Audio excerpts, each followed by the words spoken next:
Cerca de 100 mil fiéis comemoraram o feriado de Corpus Christi nesta quinta-feira na Esplanada dos Ministérios. Veja agora como foram as celebrações que terminaram com a tradicional procissão.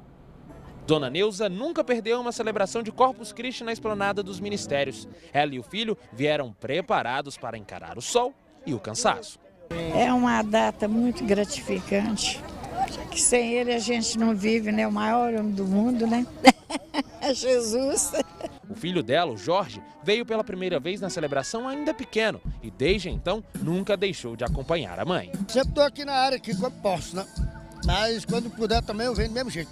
Todos os fiéis que chegaram aqui na Esplanada dos Ministérios durante a tarde buscaram o melhor lugar para acompanhar a missa, celebrada ali, no palco. Para isso, qualquer sombrinha é bem-vinda. Muitos optaram, por exemplo, por trazer banquinhos.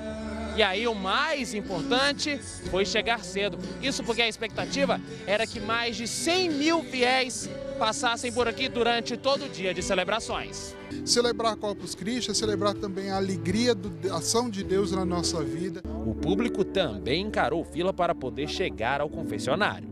Eu acho importante, porque nem todo mundo tem a oportunidade assim, né? Nem todo mundo vai para a igreja.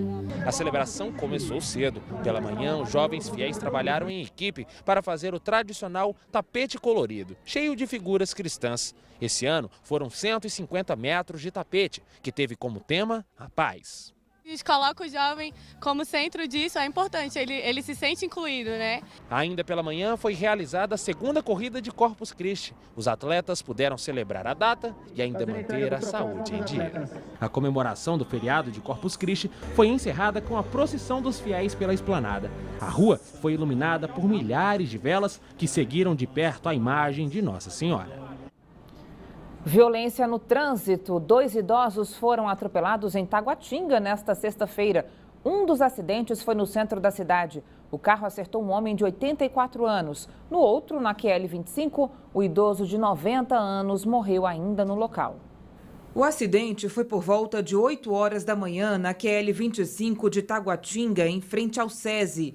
Um catador de lixo de 90 anos foi atropelado por um motoqueiro e não resistiu. O rapaz de 27 anos que pilotava a moto e uma mulher que estava na garupa foram levados para o hospital de Taguatinga com ferimentos leves. Já no centro da cidade, sentido plano piloto, outro idoso de 84 anos também foi atropelado.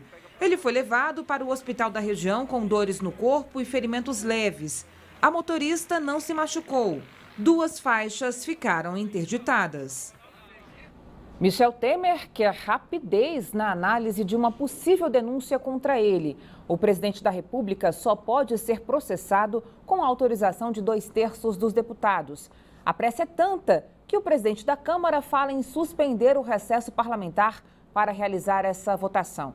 O procurador-geral da República, Rodrigo Janot, aguarda a conclusão do inquérito da Polícia Federal para encaminhar a denúncia ao Supremo Tribunal Federal. O prazo termina na próxima segunda-feira, mas investigadores devem pedir mais tempo. É neste prédio, em Brasília, que peritos da Polícia Federal analisam há 20 dias a conversa gravada pelo empresário Joesley Batista com o presidente Michel Temer em março deste ano, no Palácio do Jaburu. A PF tem até segunda-feira para finalizar o inquérito, mas investigadores avaliam que o prazo dado pelo ministro relator da Lava Jato no Supremo é curto e que o relatório entregue não será conclusivo. A ideia é pedir mais tempo a Edson Fachin. O presidente será acusado pelo Ministério Público por pelo menos 3 crimes: corrupção, obstrução à justiça e participação em organização criminosa. Michel Temer nega todas as acusações. Suspeita que a gravação do empresário Joesley Batista tenha sido manipulada e diz que é vítima de uma armação. A queixa de aliados é de que a Procuradoria da República está agindo politicamente. Eu acho que você tem uma certa indisposição hoje entre os poderes, isso é uma verdade. Câmara, Senado, o Executivo, o próprio Judiciário, a PGR, Polícia Federal. E isso não é bom para o Brasil. O Procurador-Geral da República, Rodrigo Janot, já está com a base da denúncia contra Michel Temer pronta, mas espera a conclusão do inquérito da Polícia Federal para encaminhar o pedido ao Supremo, o que deve ser feito até o fim deste mês. Fachin, então, entrega a ação para a Câmara, onde o governo contabiliza apoio mais do que suficiente para rejeitar a abertura do processo. Michel Temer passou a manhã desta quinta-feira reunido com os ministros Moreira Franco, da Secretaria-Geral, Mendonça Filho, da Educação, e com o presidente da Câmara, Rodrigo Maia.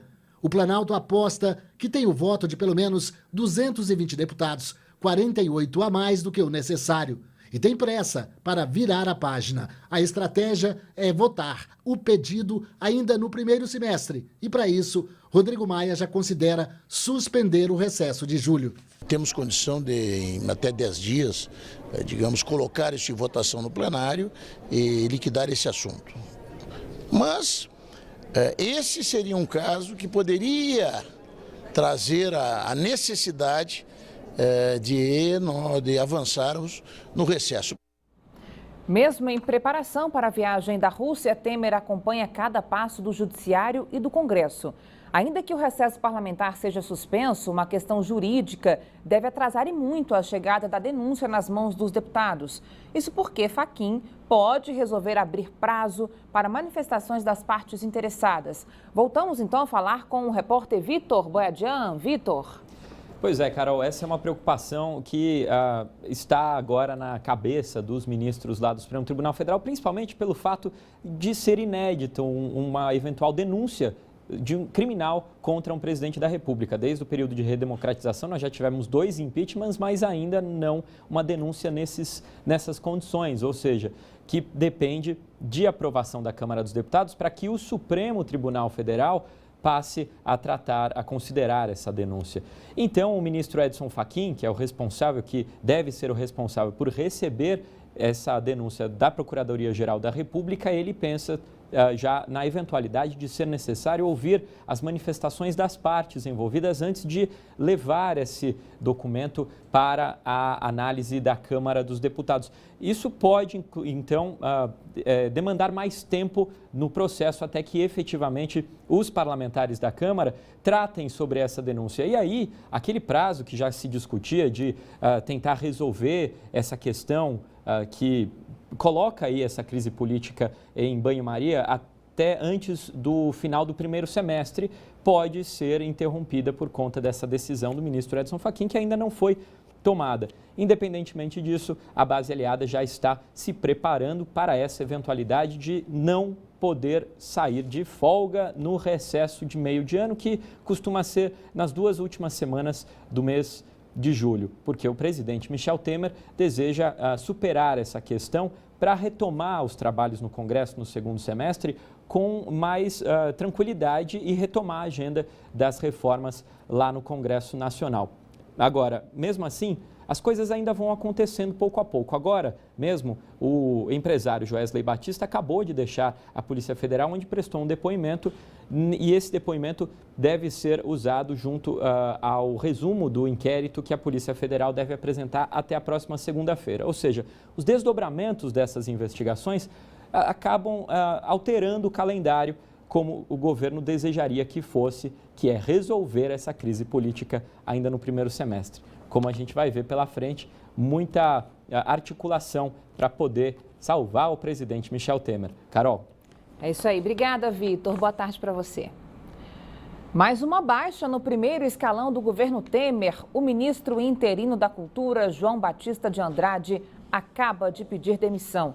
Andrade estava à frente do ministério desde o dia 18 de maio, quando Roberto Freire entregou o cargo em meio ao escândalo da gravação da conversa entre Temer e Joesley Batista. O motivo da saída e outras informações no Jornal da Band, que começa às 7h20 da noite. Mais de 1,5 milhão de contribuintes já estão com a restituição do imposto de renda na conta. O primeiro lote caiu hoje, um total de 3 bilhões de reais. Além do grupo prioritário, como idosos e pessoas com deficiência, os pagamentos contemplam ainda créditos residuais entre 2008 e 2016. Para saber se sua declaração foi liberada, acesse o site receita.fazenda.gov.br ou então ligue no Receita Fone discando 146. A seguir, Campus Party entra no terceiro dia com o que há de mais moderno no mundo da tecnologia. O Band Cidade volta já.